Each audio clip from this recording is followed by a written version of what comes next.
shall we? As you can see, we have our very first guest on the program this morning, the presidential candidate of the Labour Party in the February 25th, 2023 election. Mr. Peter Obi is right here with us in our studio. Good morning. Thank you for joining us on the program.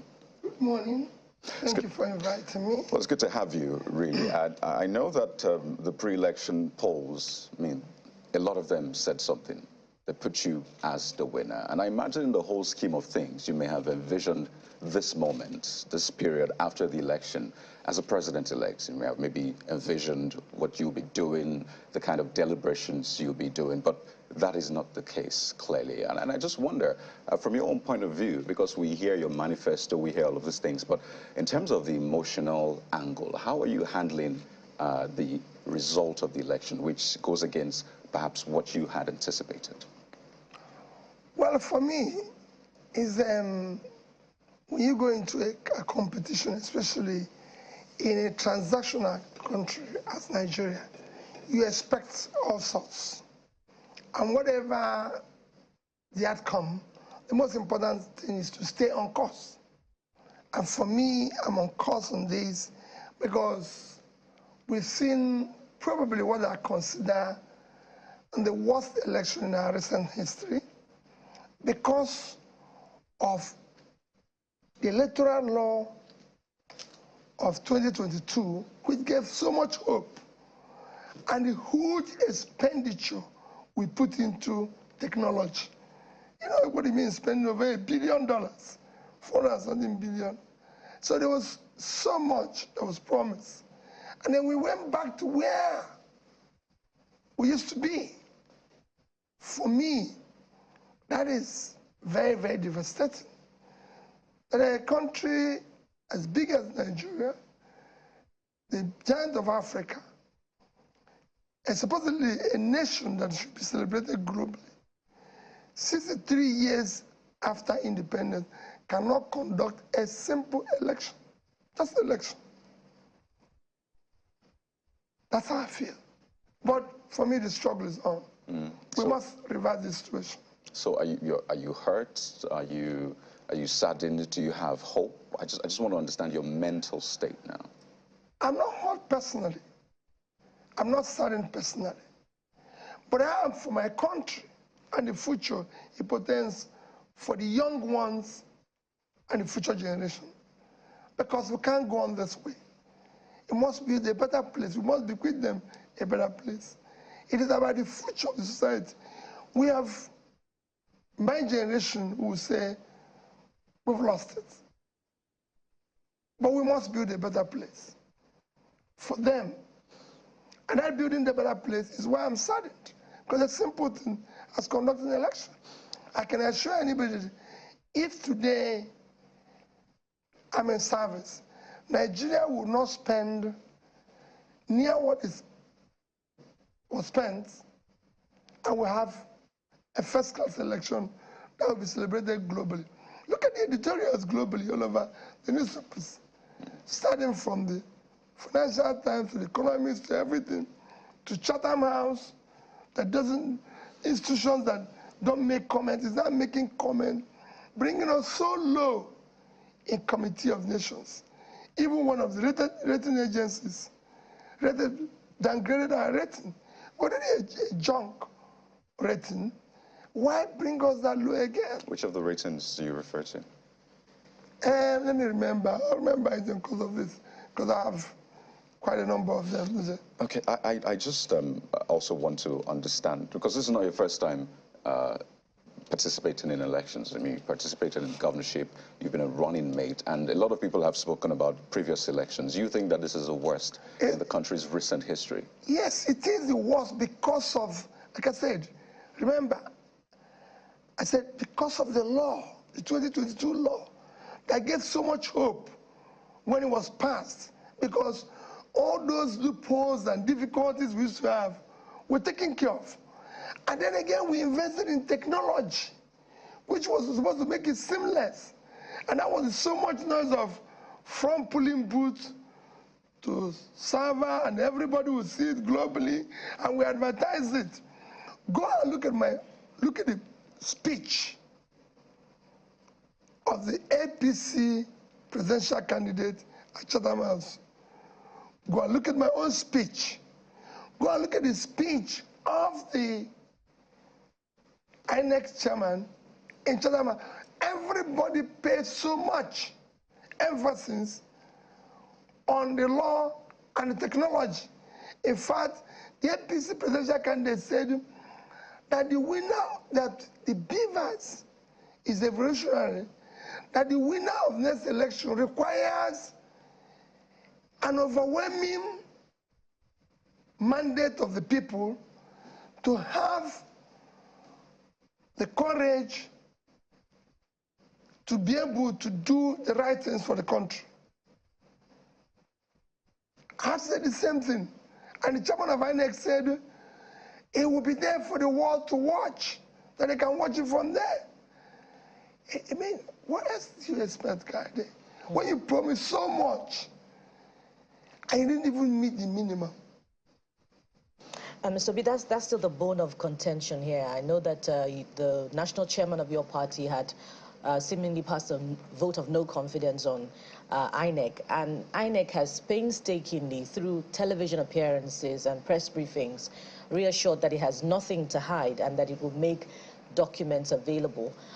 Following all of those efforts by INEC, are you satisfied now? Have you been granted access to inspect the information on the BVAS machines used for the presidential election? Well, it's not a chairman of our party that passed vote of no confidence. Nigerians have. It's not chairman of our party. Everybody, including you, I'm sure, have vote of no confidence in them. You might not say it here. I mean, you can't be so sure, Mr. Everybody, I'm definitely sure. You could see it. Whenever there's an election announced globally, what it does is that it uplifts the rating, the status of that society. But every newspaper, I mean, go and read the Punch editorial on Sunday. And this editorial, we have never happened before where we have banned editorial globally and internally, where people are saddened. Go to the airport. If you're not sure, but just when you finish this program, go out on the street and ask people, how do you feel? And they'll tell you. So Nigerians have passed vote of no confidence, not the chairman of Labour Party. An issue of BVAS and everything, we have legally, within the law, approached INEC requesting to inspect the materials on which they conducted the election. And I believe they are cooperating.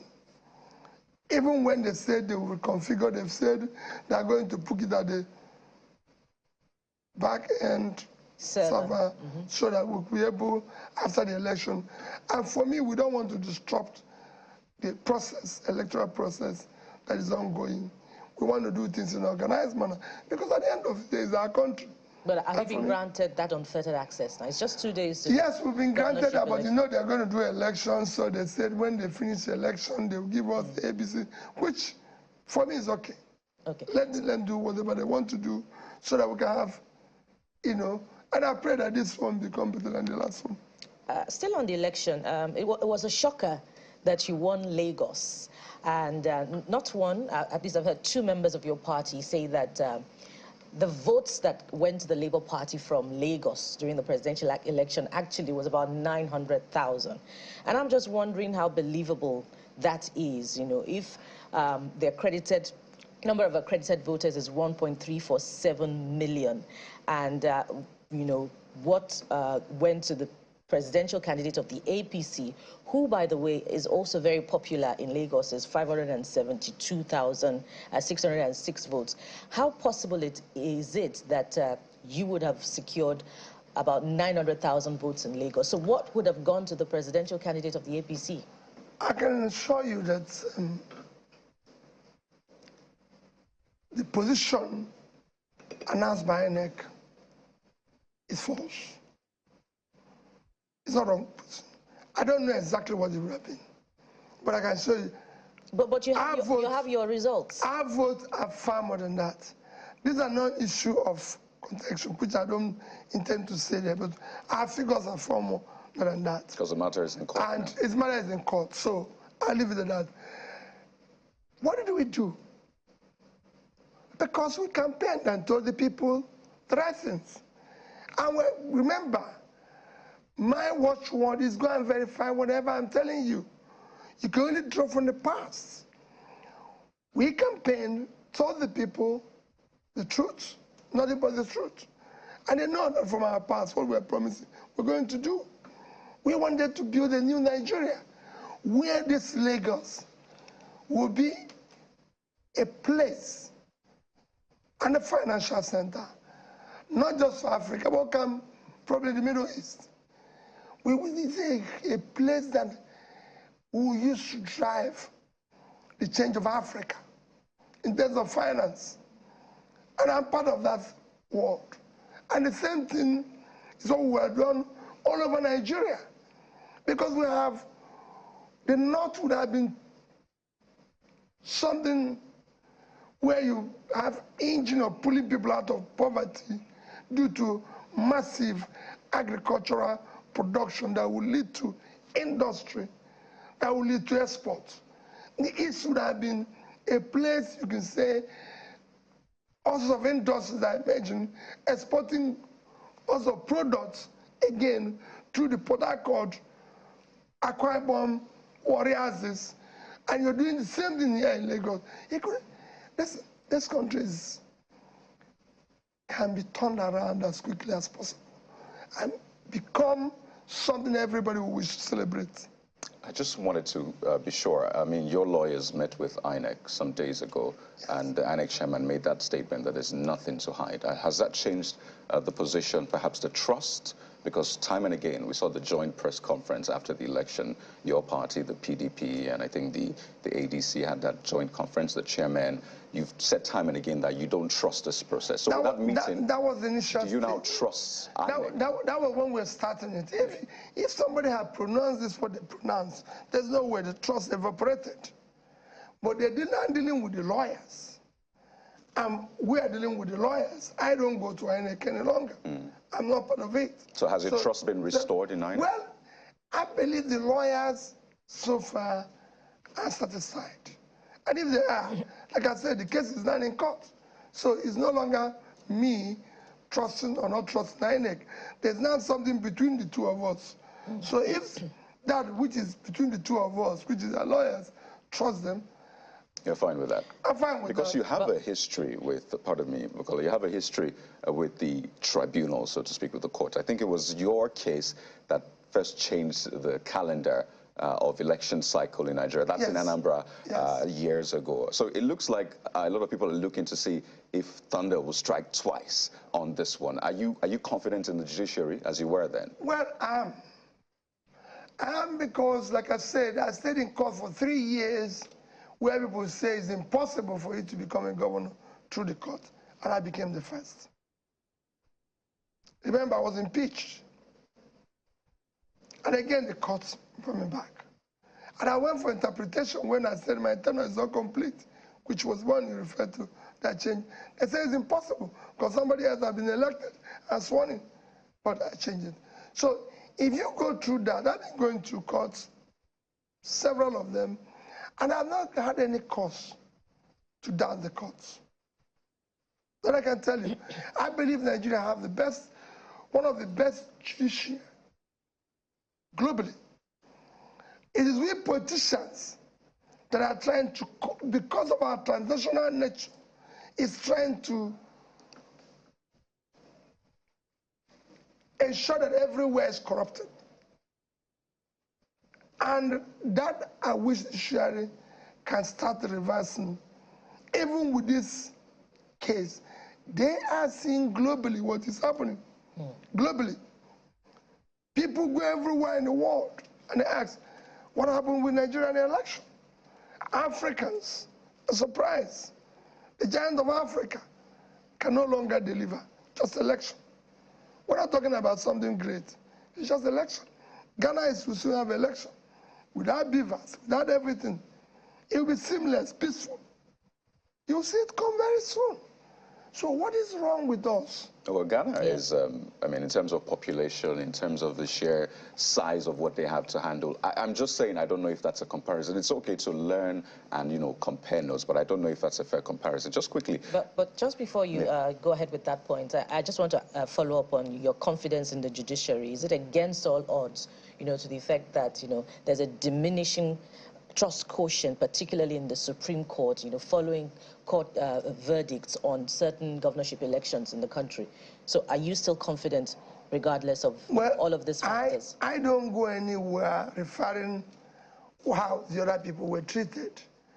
Irrespective of their controversial judgments recently, I have confidence that they know the country is collapsing. They know they have to help to build a better place for their children. And kind Ghana, if you're talking about Ghana being much more... If it's fair to compare Ghana with Nigeria. India is the biggest and the most populous democratic country. India in my last count, have, I think, 912 or 900 plus registered voters, which is about 10 times that size of Nigeria. And India election participation, electoral process, is about 67%. 67% kind is about, again, above 600 million, I think about 611. If you divide that by 24 million, it's 25 times. Yet, the issue of, call it, problems associated with it is not more than 5%. So, it is a Nigerian problem. Indonesia, Brazil are all bigger in population. They too have challenges, but minus or plus 5%. And it's resolved very quickly. People can see it. What we're saying here is that we had a technology which we paid and advertised so much. How do you feel that your advertising channel is going to be great, things are going to work in channel and everything, and on the day channel is supposed to unveil it, channel now comes out and says, well, listen, we didn't know, or this is fine. Let's not go there. Well, let's go to Abuja now. My colleagues are waiting with more questions. Over to you guys. Yeah, thank you, Kaidi, and good morning. Good to see you, Mr. Peter Obi. Well, let's start. Let me just get your perspective on this. What is the current position of the matter you're pursuing? Because, yes, you have spoken about what you like to see in the long run, or what you would have loved to see with the process. What kind of feedback do you have from your lawyers now concerning how the matter is progressing? Is INEC complying with the decisions as handed out by the courts? You know, for me, it's the lawyers that will answer accurately about this. Like I said, there's not something between INEC and myself and the party. So, from what they've said so far to me, they say they are working with them. You know, I will not say, well, yes or no. But if the lawyers say they're working with them, that means they're working with them. And that I'm okay with. Okay, Mr. Peter Obi, good morning. I'd like to ask you, what key element would you say is the singular factor, or will I say if there are multiple factors, what would you say really stand out for you that make these elections the worst, as you have described them to be?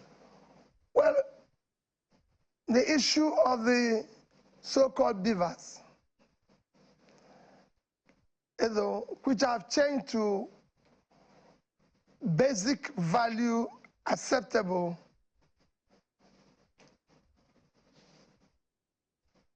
So, you have promised that you're going to conduct an election through a particular process. And that process failed completely. So that is it.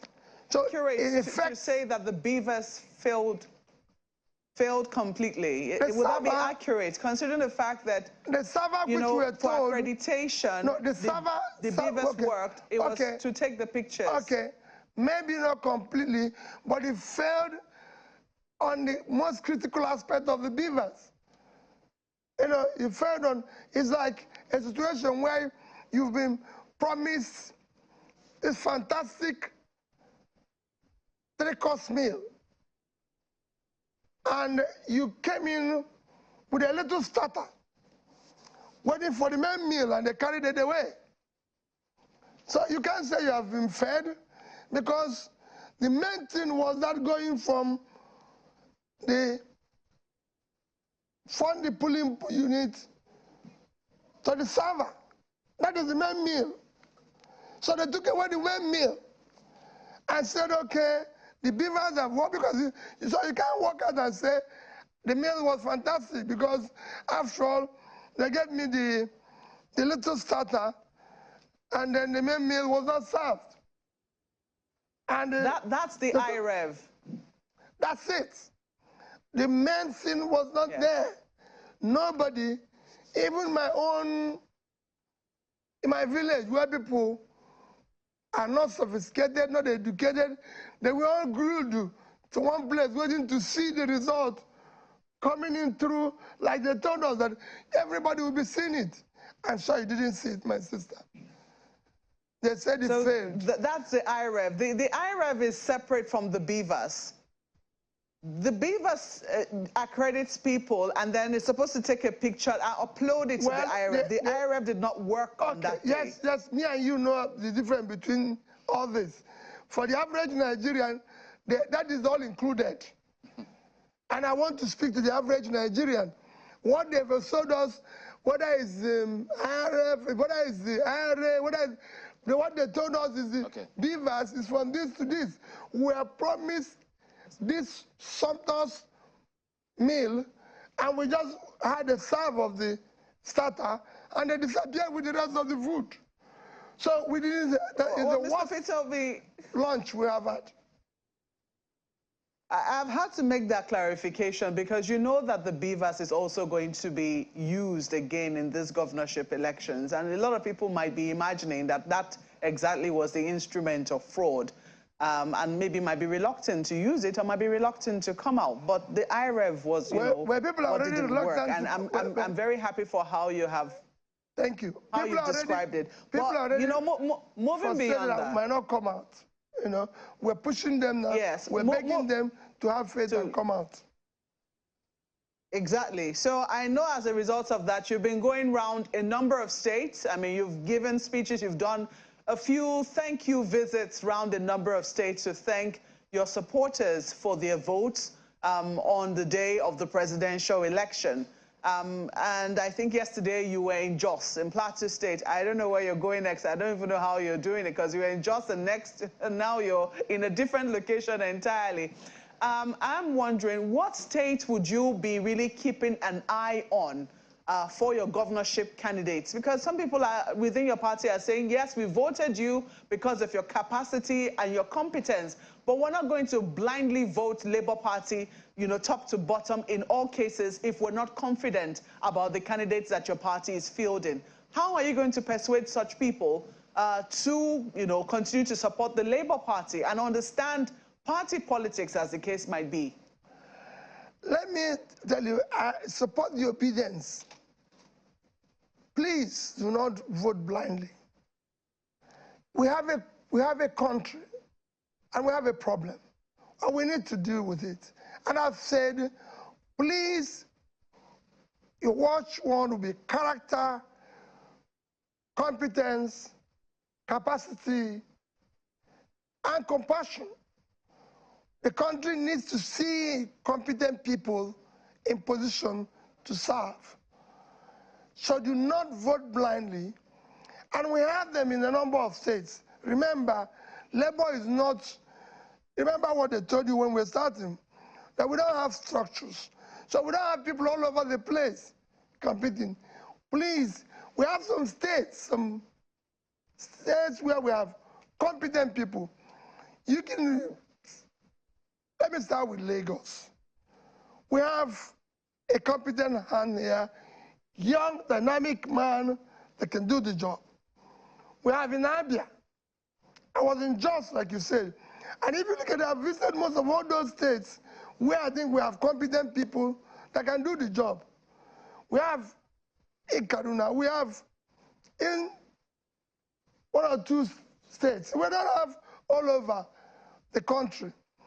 Out of the 10 states, 30 states or so, that is 28 states where the election for governorship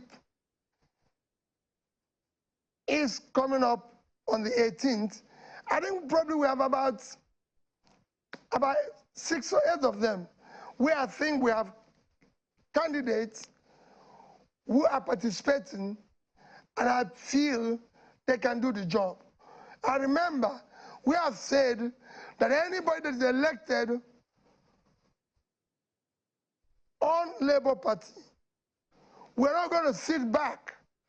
We're going to ensure that it follows our tradition, our culture, and our performance indices in developing. So we have candidates across. In the Southeast, we have in Enugu, we have in Abia, South, we have in Delta, you know, Southwest, we have in Lagos, in North Central, of course, mentioned Jos and others. So all I said to you, vote where we have competent, qualified people that can do the job. And in other areas, please do the same thing and ensure that the right things are done. Well, just one more thing from here. I mean, you ran a campaign that a lot of people didn't give yourself and your team a chance. People kept talking about the structures. Now, quite a number of them tell us they're thinking differently. Your campaign, the way it all came across, many like to see things go differently. But just to get your mindset on this, what is it that you like to see? I mean, you've spoken about you expect them to come out this Saturday and vote, expectations from INEC as well, also there as well. What immediate change would you like to see done? Because the Electoral Act didn't highlight certain things. They may have been in the guidelines which could change. I know that some persons had gone to court about the BVA, I beg your pardon, about the voter cards, them using the slip and not necessarily limiting everybody to the permanent voter card. Now, what would you suggest we do as a country or lawmakers look at this 10th Assembly such that we don't lose the enthusiasm that a lot of young people had coming out for these elections? Well, Chamberlain, you know, I don't know what I can tell you that I would say there needs to be done in the immediate or what is expected. But you know, because why do I say so is that simple things becomes very difficult in this country. Like I said, it's just about the election. All I want to see in this country is that we have a government and the people believe in the rule of law, in following the guideline. If we say we're going to do it this way, let's just do it that way. As I said earlier, I will conduct, if I'm in position, and the people will sit up in this country, I'll be able to conduct the best election without Nigeria spending 50% of what I spent in that election. If I try to spend 25% of that. Because there's so many things we can do today with technology that we need to do. And other countries are doing it. We can't spend $1 billion and we're still talking about what do we need to do and what do we... There's a guideline. Follow that guideline strictly. Maintain it. All right. Now, this, pardon me, Kaide, I know that this, the president-elect and his team, they've said that they want to run, what's that word now? government of national unity. What is it that you're willing to do? Because lots of people look up to you, Nigerians. They also want a better country. What would you be willing to do if you're called upon? Chamberlain, the first thing I want to see is that the process is right. The process through which you achieve anything is far more fundamental than what you do thereafter. I can't come into channel now where somebody has worked hard, all of you, build a team, work hard, and take it over, and then say, I'll run it better, increase your salaries, start doing things better than Chief Momoh would do, and you say, that's right, but I didn't work hard for it. Let us go back first. I'm challenging the process and the declaration. Until we get it right, then we can talk about government of national unity. Otherwise, we will go and sit down and say that the people who stop the train and kidnap people also can call or invite us to discuss about peace and when they're helping people in captive. So you're not open to collaboration? No. Let's do things right. Okay. That's where we start. Until things are done rightly, you can't just go, we're encouraging what we don't need to encourage. Well, we know you have a busy schedule, as usual, and we need to let you go. So let's wind down on this. Well, there's some groups asking you not to come to Abia State. They believe that you plan to come to Abia State, and they say that, well, it's a setup regarding security, and that they supported you for presidential, so you should allow them do the governorship across party lines. Are you listening to them? Are you going ahead? I've been to Abia. In course of my going around now, I've been to Abia. I've been to most places. I won't tell you where I'm going today, but I'm moving around. So, nobody can stop. You see, these are things by our democracy. This is what I'm saying. I have governed the state, and everybody was free to move around. Everybody was free. As governor of a state, former President Obasanjo came to my state to campaign for somebody else. I accompanied him to the campaign. I was even being referred as the outgoing governor, and I'm competing in that election. As governor of a state, Governor Fashola is still there, will tell you, came to campaign for Dr. Chris Ngige. I gave him my staff car. My staff car went to bring him from the airport. They campaigned for Dr. Chris in a campaign that I am, because of them, that they canceled my own campaign. Because I said, all the vehicles I'll use, they have it. So let them finish and go. The next day I continued. Everybody was coming. That is the way it should be. This is a campaign. You know, it's like when people say, oh, what is happening in Lagos? I said, Lagos, all the contestants are Lagosians. And they are Lagosians. Whoever is supporting them doesn't make any difference. And then what happened in Lagos, people living in Lagos, more of the indigenous voted for me than the visitors.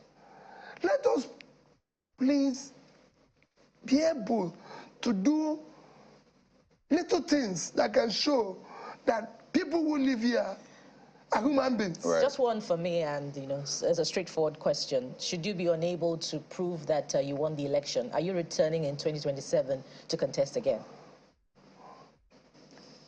Well, I won't say anything, but I can tell you, it's not a question of proving whether I won, It is a question of that the election had issues, and those issues will be sorted out in court.